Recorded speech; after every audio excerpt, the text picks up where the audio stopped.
बिस्मिल्लाहिर्रहमानिर्रहीम। अस्सलाम वालेकुम। मैं पुलिस में था। मुझे अपनी बीवी पर शक सा होता कि मुझे नींद की दवा खिलाकर किसी को घर बुलाती है। एक दिन बीवी को बता के गया कि दूसरे शहर जा रहा हूँ। थोड़ी देर बाद मैं अचानक घर आया तो कमरे से कुछ आवाज़ें आ रही थीं। मैंने बीवी को कहा कि दरवाज़ा खोलो। उसने ना खोला और जब मैं खिड़की से अंदर गया तो मेरे कदमों तले से ज़मीन निकल गई। मेरी बीवी वॉशरूम में मेरा नाम वक्कास है। मैं एक पुलिस वाला था। मेरी फैमिली में कोई भी नहीं था। मेरी शादी मेरे ख़ानदान वालों ने करवाई और मेरी बीवी घर में अकेली रहती थी। शुरू में उसने मुझे कहा कि मैं अकेली किस तरह रहूँगी, तो मैंने कहा कि डरने की ज़रूरत नहीं है। तुम पुलिस वाले की बीवी हो, तुम्हें बहादुर होना चाहिए। मैं उसे हफ्ते भर का सामान इकट्ठा ला देता और कहता था कि बाहर निकलने की ज़रूरत नहीं है, घर में बैठो आराम से और जो चीज़ तुम्हें चाहिए होगी वो मैं लाकर दे दूँगा। मेरी बीवी बहुत ज़्यादा खूबसूरत थी और मैं बहुत ही ज़्यादा अक्कड़ दिमाग का था। मुझे बहुत जल्दी गुस्सा आ जाता था। शायद ये मेरे काम की वजह से था कि मुजरिमों के साथ डील करके मेरी ज़बान में अब मिठास नहीं रही थी। मैंने अपनी बीवी को काफ़ी डांटा। मुझे उस पर रौब जमाना था और अगर शादी के शुरू के दिनों में ही बीवी पर रौब ना जमाया जाए तो फिर उसके बाद वो हाथ से निकल जाती है और मैं ऐसा बिल्कुल भी नहीं चाहता था। सारा मोहल्ला मुझसे डरता था। मैं पुलिस वाला था। मोहल्ले वाले और मुजरिमों के लिए तो मैं जालिम ही था। पुलिस वाले की जिम्मेदारी होती है कि अगर वो किसी मोहल्ले में रहता है तो उसी ने सारे मोहल्ले का ख्याल रखना होता है। इसलिए पूरा मोहल्ला मुझे जानता था और हमारे घर को भी लोग यही कहते थे कि पुलिस वाले का घर है। मेरी बीवी को प्यार मोहब्बत की बातें करना बड़ा अच्छा लगता था, लेकिन मेरे पास इतना वक्त नहीं था। शुरू में उसने मुझसे बहुत ज़्यादा प्यार मोहब्बत जताई और वो भी यही चाहती थी कि मैं उसके साथ बैठा करूं, प्यार मोहब्बत की बातें करूं, उसको शॉपिंग पर लेकर जाऊं, हम साथ सैर पर जाएं। शायद उसकी वजह ये थी कि उसके और मेरी उम्र में 12 साल का फ़र्क था। जो चीज़ें वो करना चाहती थी वो मेरे लिए बच्चों की सी थी। मैं कहता था कि मेरे पास फजूल बातों के लिए वक्त नहीं है। सच कहते हैं कि लड़का और लड़की की उम्र देखकर ही उनकी शादी करवानी चाहिए, नहीं तो उनके बीच का जो उम्र का फासला होता है वो नस्ल का फासला बन जाता है, वो उम्र का फासला नहीं रहता। मेरी बीवी को जिन चीज़ों का शौक़ था मैं उन चीज़ों से गुजर चुका था। वो कहती थी कि मोटरसाइकिल पर कहीं सैर करने चलते हैं, रास्ते में आइसक्रीम खाएंगे, आप मुझे फूल लेके दीजिएगा, लेकिन मुझे इन बातों में कोई दिलचस्पी नहीं थी। शादी के 1 साल तक मेरी बीवी मेरे पीछे पीछे बहुत भागी कि आप मुझे वक्त नहीं देते, मैं आपसे प्यार करती हूँ, आप तो मेरे हमसफ़र हैं, आपका इस दुनिया में कोई नहीं है और मेरे लिए भी मेरे माँ बाप का घर छूट गया है। लेकिन मेरे पास उसके लिए वाकई वक्त नहीं होता था और मुझे कभी ये एहसास भी नहीं होता था। एक दफ़ा मैं घर आया तो मेरी बीवी ने मेरे हाथ से मेरा सामान नहीं पकड़ा और आगे को चल दी। मैंने कहा कि आज सामान नहीं पकड़ोगी? तो कहने लगी कि आगे पीछे रोज़ आपके हाथ से सामान लेती हूँ, पूछती हूँ कि दिन कैसा गुजरा है, लेकिन आप तो बदले में मुझसे नहीं पूछते कि तुम्हारा दिन कैसे गुजरा है, तुम ठीक तो हो। तो फिर आज से मैं भी नहीं पूछूंगी। मुझे इस बात पर थोड़ा सा गुस्सा आया, इसलिए मैंने कहा कि ठीक है, ना पूछो। हम पुलिस वालों का काम आसान नहीं होता। धूप में खड़े होकर ड्यूटी देते हैं, अजीबोगरीब लोगों से बातें करनी होती हैं, आवाम को काबू करना होता है और आवाम बड़ी ख़तरनाक होती है। हमारे अपने दिमाग घूम रहे होते हैं, घर आते हैं तो तुम बीवियों का तमाशा शुरू हो जाता है। उसके बाद जब हम खाना खाने लगे तो पहले वो ऐसा करती थी कि मेरे खाने वाली प्लेट में बार बार चीज़ें डाल देती थी कि ये भी खाएं वो भी खाएं, लेकिन आज वो ऐसा नहीं कर रही थी। मुझे पता था इस बात का जवाब भी वो यही देगी कि आप मेरे लिए कुछ नहीं करते तो मैं क्यों करूं, इसलिए मैंने उसे नहीं कहा। लेकिन मुझे महसूस हो रहा था वो ढेर सारी बातें किया करती थी और पूरे दिन की तफसील बताती थी, लेकिन ये सब कुछ भी आज उसने ना बताया। मुझसे ठीक से बात नहीं की। मुझे गुस्सा आ गया और हमारी लड़ाई शुरू हो गई। लड़ाई इस हद तक पहुंच गई कि मैंने उस पर हाथ उठा दिया। मेरा हाथ तो वैसे ही खुला हुआ था। मुझे अफसोस तो बहुत हुआ कि मुझे उस पर हाथ नहीं उठाना चाहिए था, लेकिन मैंने अपना अफसोस जाहिर नहीं किया और मैंने कहा कि चुपचाप बैठ जाओ, तुम्हारा काम है घर संभालना, मुझे काम करने दो।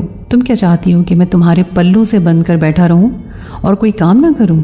मैं उन मर्दों में से नहीं हूं जो शादी के 2-2.5 साल तक बीवी के कमरे से ही नहीं निकलते। मुझे जन मुरीद बनाना चाहती हो? मैं मर्द हूं, मर्द, और मेरे ऊपर बहुत सारी जिम्मेदारियां हैं। तुम्हारी तरह नहीं कि बस घर में हांडी रोटी बना दी और काम चल गया। मेरा एक दोस्त था जो अक्सर मेरे साथ होता था और जब मैं उसके साथ घर आता तो उसको कह देता कि खाने के लिए रुक जाओ, फिर उसके साथ बैठकर बैठक में खाना खा लिया करता था। मेरी बीवी को इस बात पे भी बहुत गुस्सा आता था कि मैं 2-3 घंटे से आपका इंतजार कर रही थी कि मिलकर खाना खाएंगे और आपने अपने दोस्त के साथ खाना खा लिया।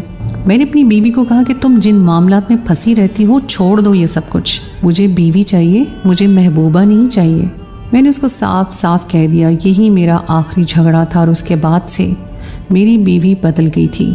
अच्छी बात थी कि अब उसने वो सारी चीज़ें छोड़ दी थी, लेकिन पता नहीं क्यों मुझे उन सारी चीज़ों की कमी भी महसूस हो रही थी। लेकिन 2-4 दिनों के बाद मैं भी बिल्कुल नॉर्मल हो गया, क्योंकि आजकल बहुत ज़्यादा काम आ रहा था और मेरे पास बिल्कुल भी वक्त नहीं था। फिर एक दिन मैं घर आया तो मेरी बीवी ने मेरे लिए बहुत ही मज़ेदार खाना बनाया हुआ था। मुझे लगा कि वो कहेगी कि आपके लिए ख़ास बनाया है, लेकिन उसने ऐसी कोई बात नहीं की। खाना खाकर मैं बहुत ही सुकून की नींद सो गया कि मैंने सोचा कि थोड़ी देर के लिए सो जाता हूँ, लेकिन जब मेरी आंख खुली तो रात के 8 बज रहे थे।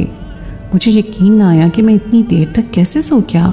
शायद मेरी बीवी ने खाना बहुत अच्छा बनाया था और मैंने बहुत पेट भर के खा लिया था, इसलिए मुझे नींद आ गई थी।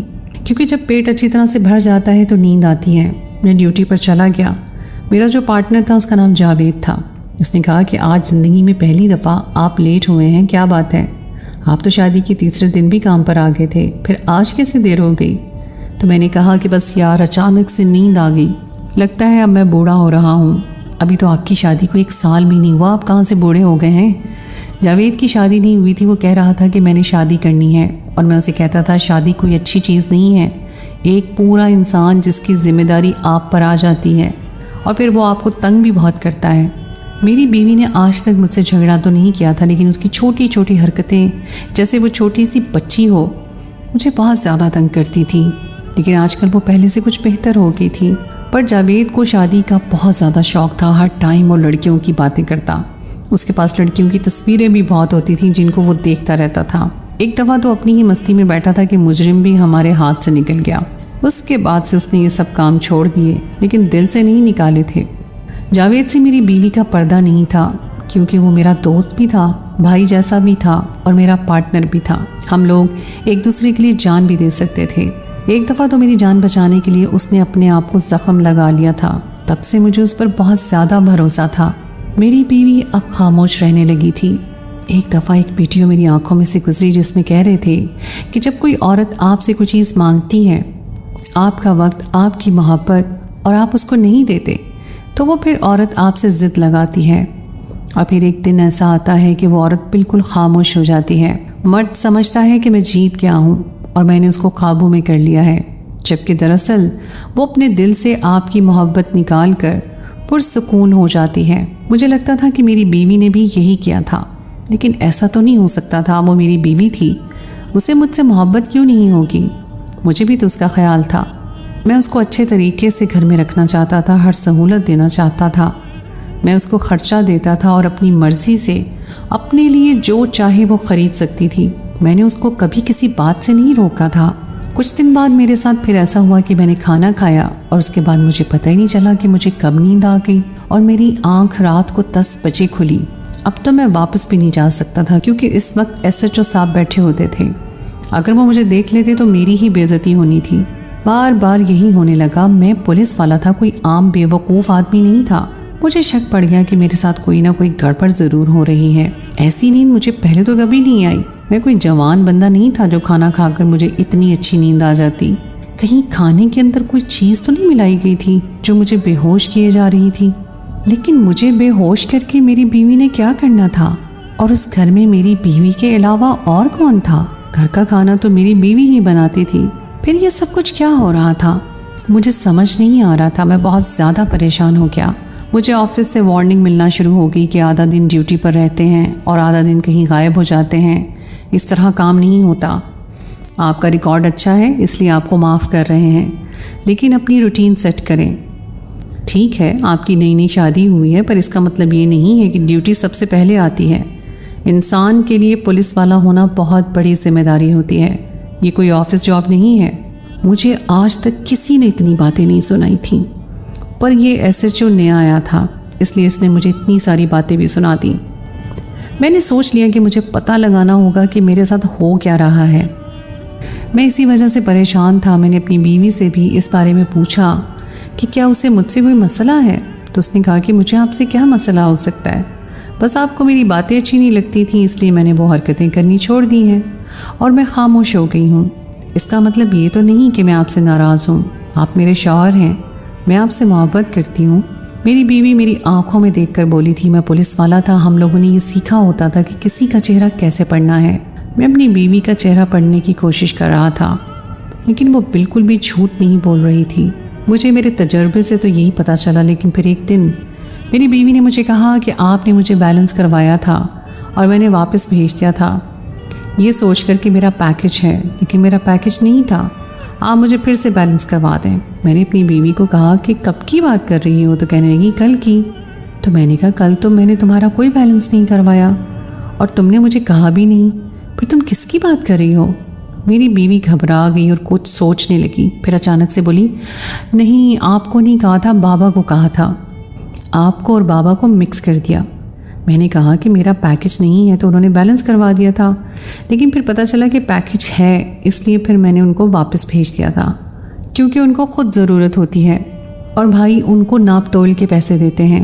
मेरी बीवी थोड़ी घबरा गई थी, वो कैसे मुझे अपने बाप के साथ मिक्स कर सकती थी। मैंने उसे कहा कि तुम्हें किसी चीज़ की ज़रूरत हो तो मुझसे मांगो, किसी और से नहीं मांगा करो। अब तुम बाबा के घर में नहीं रहती हो, मेरे घर में रहती हो और तुम मेरी जिम्मेदारी हो। आजकल मेरी बीवी कुछ बदली हुई थी, चीज़ों को उनकी जगह पर रखने के बजाय इधर उधर रख देती थी और भूल जाती थी। मैं उसके पास पैसे रखवा दिया करता था, उसमें 4,000 रुपये का हिसाब ख़राब हो रहा था। मैंने कहा चलो कोई बात नहीं, हो सकता है तुमने खर्च कर दिया हो और तुम्हें पता न चला हो, लेकिन जबकि दरअसल उसने मुझे बिल्कुल सही हिसाब दिया, तो पता नहीं वो कहाँ खोई हुई थी। एक बात देखकर मैं बहुत ज़्यादा हैरान रह गया कि जैसे ही मैं दोपहर के बाद नज़र नहीं आता, उसी तरह एक दिन जावेद को भी डांट पड़ रही थी। सर उसको भी बहुत बुरी तरह डांट रहे थे कि तुम भी दोपहर के बाद गायब हो जाते हो, कहाँ पर जाते हो, तुम तो शादीशुदा नहीं हो, तुम्हारे तो बच्चे भी नहीं हैं। एक तरफ वकास ने तमाशा बना रखा है कि दोपहर होती है तो वो पता नहीं कहाँ चला जाता है, दूसरी तरफ तुमने भी हरकतें शुरू कर दी हैं। तुम दोनों ने मिलकर तो नहीं कोई काम शुरू कर लिया। पुलिस की नौकरी से तुम लोगों का पेट नहीं भरता जो तुम लोगों ने कोई कारोबार शुरू कर लिया है। जावेद सर झुकाए खड़ा था और मैं हैरान होकर दूर से ये सारी बातें सुन रहा था। जब सर ने उसकी क्लास ले ली तो मैंने कहा कि क्या हो गया, तुम दोपहर के बाद कहाँ गए थे? तुम तो कहते हो कि मेरे घर में कोई भी नहीं है और घर जाता हूँ तो दम घुटता है, इसीलिए पूरा दिन नौकरी पर रहते हो। वो कहने लगा कि सिर्फ एक दिन क्या गया था यार, दोस्तों के साथ प्लान बन गया था, वो भी कहीं जाने का। सर तो मेरे पीछे ही पड़ गए, लेकिन मैं सर को अच्छी तरह जानता था, वो एक दफ़ा में इतना नहीं डांट सकते थे, क्योंकि जब 2 हफ्ते तक मैंने यही रूटीन रखी उसके बाद सर ने मुझे डांटा था। इसका मतलब कि जावेद भी 2 हफ्ते से गायब था, यानी कि जिस टाइम मैं ड्यूटी पर नहीं होता था तो जावेद भी नहीं होता था, लेकिन मैं तो अपने घर में फंसा होता था, तो फिर ये कहाँ पर जाता है। मेरे दिमाग को इतना तो पता चल गया था कि कुछ ना कुछ गड़बड़ ज़रूर है, लेकिन मामला इस तरफ नहीं जा रहा था जिस तरफ मुझे जाना चाहिए था। मैं वो बातें नहीं सोच रहा था क्योंकि मेरे दिमाग में ऐसी कोई बात नहीं आ सकती थी। लेकिन एक दिन मैंने अपनी बीवी को कहा कि मुझे ज़रूरी काम से शहर से बाहर जाना है, तो मेरी बीवी का रद्द अमल बहुत ही नॉर्मल था। कहने लगी ठीक है चले जाएं, आपका सामान बता दें कौन सा पैक करना है, मैं पैक कर देती हूँ। मैंने कहा कि बस 2 दिन का सामान पैक कर दो, मैं 2 दिन के बाद वापस आ जाऊँगा। मेरी बीवी ने खुशी खुशी मेरा सामान पैक कर दिया। जब वो सामान पैक कर रही थी तो कोई गाना भी गुनगुना रही थी। आखिर उसको इतनी खुशी किस बात की थी? मैंने अपनी बीवी को कहा कि मैंने सुबह सुबह ही निकल जाना है और मैं गया भी, लेकिन फिर दोपहर के टाइम मैं अचानक से वापस अपने घर की तरफ रवाना हो गया। दोपहर का वक्त था, क्योंकि मैंने तो कहीं जाना नहीं था। मैंने तो झूठ इसलिए बोला था कि मैं देख सकूं कि मेरे जाने के बाद मेरी बीवी क्या करती है। ड्यूटी वालों को बताया नहीं था कि मैं इस तरह की कोई चाल चल रहा हूँ, इसलिए फ़ोन आने लगा कि फ़लाँ जगह पर जाकर ड्यूटी दो। मैंने कहा जावेद को भेज दें, तो उन्होंने कहा जावेद का कोई पता नहीं है, पता नहीं वो कहाँ पर है। मैंने कहा कि मैं 1 घंटे तक वहाँ जाता हूँ। घर के दरवाजे पर दस्तक दी तो मेरी बीवी ने दरवाज़ा नहीं खोला, जबकि वो दूसरी दस्तक पर दरवाज़ा खोल देती थी। बार बार दस्तक देने लगा, दरवाज़ा खुल ही नहीं रहा था, शायद लाइट गई हुई थी, इसलिए मैं घंटी नहीं बजा रहा था। पता नहीं मेरी बीवी कहाँ थी। मुझे बहुत घबराहट हो रही थी। ऐसा लग रहा था कि कुछ बुरा हो गया है। कहीं मेरी बीवी अंदर गिर तो नहीं गई थी, उसे कोई चोट तो नहीं लग गई थी जो वो दरवाज़ा नहीं खोल रही थी। यहाँ तक कि मैं खिड़की से अंदर चला गया और अपनी बीवी को तलाश करने लगा। मैंने देखा कि कमरे में से अजीब और गरीब किस्म की आवाज़ें आ रही थी। यानी मेरी बीवी कमरे में थी, लेकिन ये आवाज़ें तो कुछ बहुत ही अजीब थी। जब कमरे में दाखिल हुआ तो कमरा बिल्कुल खाली था, लेकिन बाथरूम का दरवाज़ा खुला हुआ था और मैं समझ गया कि बाथरूम में से वो आवाज़ आ रही है। आगे बढ़ते हुए न जाने क्यों मेरे कदम डगमगा रहे थे, क्योंकि सारी कहानी मैं समझ चुका था। फिर भी अपनी आंखों से इस हकीकत को देखना चाहता था ताकि मेरे दिल को भी पता चले कि अब उसने कोई सख्त फैसला करना है। जब सामने का मंजर देखा तो कदमों तले से ज़मीन निकल गई। मेरी बीवी मेरे दोस्त और मेरे पार्टनर जावेद के साथ मौजूद थी।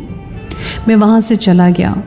थोड़ी देर के बाद वो वापस आई और कहने लगी, ऐसा कुछ नहीं है, आपको गलत फहमी हुई है। लेकिन मैं सब कुछ अपनी आँखों से देखने के बाद बेवकूफ़ नहीं बन सकता था। मैंने उसे एक तरफ धक्का दिया तो जावेद ने उसे पकड़ लिया। मैंने कहा कि तुम्हें जान से मार डालूंगा, तुमने मेरे ही घर में नकब लगाया है।